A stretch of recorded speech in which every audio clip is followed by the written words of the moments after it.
Thank you, Vilis. First of all, I want to let you know that I understand that I'm currently standing between you and a reception at an embassy. So the gravity of the situation is not lost on me. I will try to make this interesting to compensate for the time that we are spending here. When we discuss, there was a lot of talk about the tectonic shift in banking and about changes. I think what I want to touch upon is how the change itself is changing, sort of a bit of a meta issue here. And I think it's no surprise, it's been mentioned now multiple times, different figures coming up as to to indicate that change is becoming faster. But maybe what's not so apparent at all is that, how much faster it's becoming. And it's very telling figures here, indeed, that, stuff that companies expected to take anywhere between 15 to 22 months to achieve, in fact, has been achieved within a similar number of days now, in the light of COVID. So the acceleration that we have, when changes come, it's not by a fraction, it's by an order of magnitude. And this has, very severe implications for the leaders of these organizations, which are going through the change. We tend, I think it's not specific to organizations, actually. Something, people tend to do is that we tend to simplify and categorize into sometimes maybe somewhat ridiculous categories. And one of this categorization that sometimes is being used is that we divide people into, like, the numbers people, those who are good with figures, and then other kinds of people we say are good, with people. They're sociable. But this this thinking, when you see this division, the issue with that is that if you think of these two categories as mutually exclusive, this is a very dangerous way to think for a leader at a company who's going through a change. Why? That is because with the current pace that we have, leaders have to have both. They have to have skills that come from both. If you think of those exclusive, from both types of people. So they have to have, data literacy in order to be able to use the data, use those figures in decision-making processes. But they also have to have emotional intelligence in order to be able to use emotions as tools when they work with their teams. And to explain why, let's explore it a bit. What happens if you lack one or the other? So if you lack emotional intelligence, if the leadership in your company lacks emotional intelligence, what do you have? You have slowness to change. Why is that? Change, by definition, is important. That's something that this company in this market, with this team, with this technology hasn't done before. By definition, hence the name change, right? So it's important. And consider this: if there is too little emotional intelligence, what happens then? Emotional intelligence is a crucial factor, a prerequisite for being able to establish a trust-based relationship, with your subordinates. So if you don't have that, you don't have trust-based relationship, and then you have a change, something that's happening was extremely important to you. So what do? You have the temptation to interfere. So if you've heard of this sort of a term, seagull management, the type of manager, who's nowhere to be seen around until out of nowhere, he or she appears, makes a lot of noise, takes a dump on somebody, and then just leaves again. So the dynamic that this creates is demotivating for the team, because for the team, who faces a decision, should I make a call on my own, or should I just wait for the manager to come over and then eventually decide, because he might? So this creates a dynamic in which thinking, independent thinking, is not really encouraged. So that's on one end, right?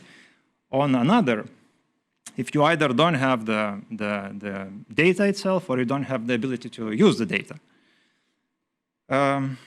Again, changes imply, they mean that there's a lot of decisions that need to be made, as the change is being implemented.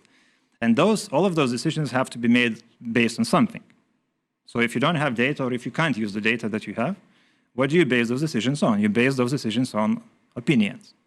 And what tends to happen is that whose opinion do you use? You use the opinion of the highest paid person in the room. And the thing with that, obviously, is I'm not saying anything new. You all know that there's a lot of hippos. If you are at a company level, there's a CEO. If you are at a country level, there's a country manager, departmental CFO or whatever. So there's a lot of these. But opinions are not. These are not Excel lines. You can't easily compare them. You can't even, most of the time, easily understand the full extent of what somebody thinks about something. So it's sort of very, very subjective. And when you have that as a basis for decision making, what you end up with basically is an organization that doesn't know what it's aiming for. Different parts aiming at different things. Those targets might as well be moving, because opinions tend to change. So you have an organization that's all over the map. It's scattered. It's not focused at all. And in that context, where the data actually steps in, it steps in as a tool. Data and the ability to use the data steps in as a tool, sort of as a yardstick, which allows the organization to agree upon things. Okay, this is what we measure, and this is how we measure it. And then we come up with the same measurement, basically. And this ability, and it's a very, very objective thing, by the way. Obviously, if you measure it's this long and it's 5 centimeters on the ruler, that's what it means. And this, objectiveness, this ease of communication, one thing that it adds, that's speed.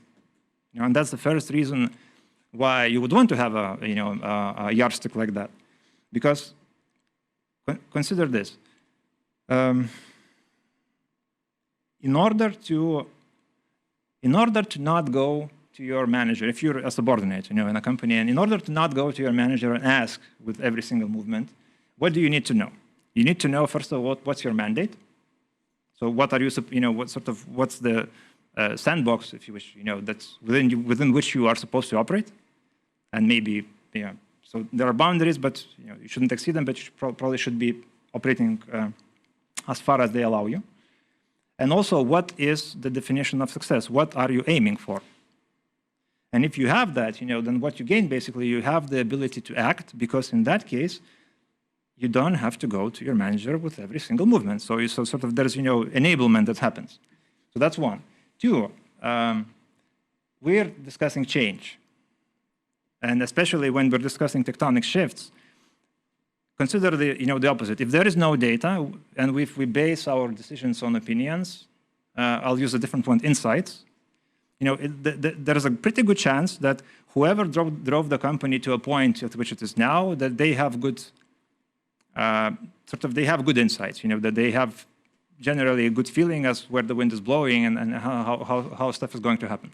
However, when we are at a tectonic shift sort of situation, when there's a structural change, there's a pretty good chance that this hunch of yours might not necessarily be correct. So this actually becomes another important use of this yardstick, is that it's a tool for the manager, for the leader, to verify that their own decisions are of good quality. And then I don't know if it indicates that maybe you're not getting as far as you would hope, with your efforts, maybe you should redirect your efforts. If it indicates that you are, perhaps you should, go flat out. Final reason for using this is that when you have this clarity, when you have the clarity of mandate, the clarity of what success looks like, even if you are a manager who has a sort of a subordinate who is very gifted in terms of speech, and can talk himself out of any situation. When you have this clarity, it's very difficult to do so. So having this yardstick, it also allows accountability, because this sort of misalignment, where somebody is either not putting in the effort or putting in the effort, but maybe not in the exactly right direction, that has nowhere to hide. Then if we talk about emotional intelligence, I think in this context, for me, emotional intelligence is equivalent to ability to achieve what seems to be impossible. And let me explain why I'm saying that. It might seem that change is a sort of straightforward execution process. You start at A, you go to B, and then sort of, and what you do in between is basically you do as you're told. However, in practice, not only is this path not straight, most of the time it's not even known in advance. So in fact, you're not in a process of execution as such, you're in the process of execution and discovery. So you need to figure out, how to find your way towards point B.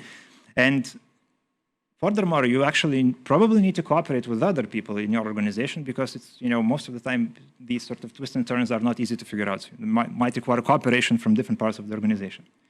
And when you are in that situation, when things are not going as planned, when mere execution doesn't get you there, then in terms of how your organization operates, you need to switch from this, do as I told execution mode into experimentation mode. And that's, a whole different thing because that only happens when you have trust in your leaders, in your organization.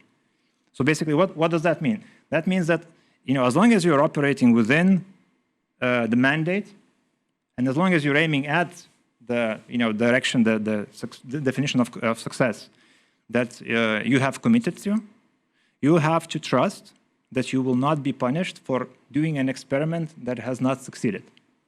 If you don't have that, you don't have experiments, and then if you don't have experiments, you're stuck with the execution mode, basically.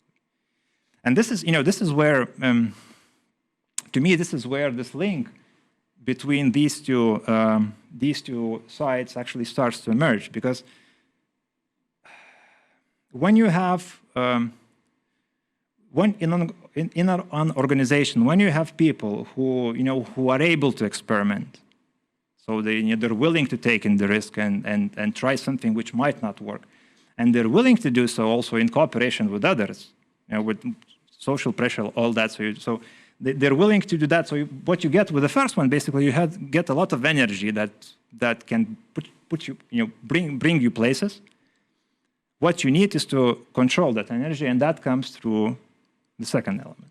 So that comes from, from data literacy. You get the mandate, you get the success criteria, you get the consistency of objectives, and these combined, these are the elements I believe that are required if you wanna, get that speed of change that change now seems to require. How to put all of this in practice? I think one approach which I like a lot is the so-called tight-loose-tight model. And I think this again illustrates sort of the range of executional capacity, emotional capacity that the leader has to have, because there are very different roles that your organization requires from you as they go through a change. So, in the beginning, a good leader, what he or she will do, when setting the objectives, a good leader will be tight. There can be no gray areas to gray zones as to what are we trying to achieve and how we're going to measure it. So, is it sales or is it profit or is it market share or whatever other metric we're chasing? So, that has to be extremely clear. And there cannot be any inconsistency so that one part of the organization is chasing something that is in contradiction to what another part of the organization is chasing, because then you don't get cooperation.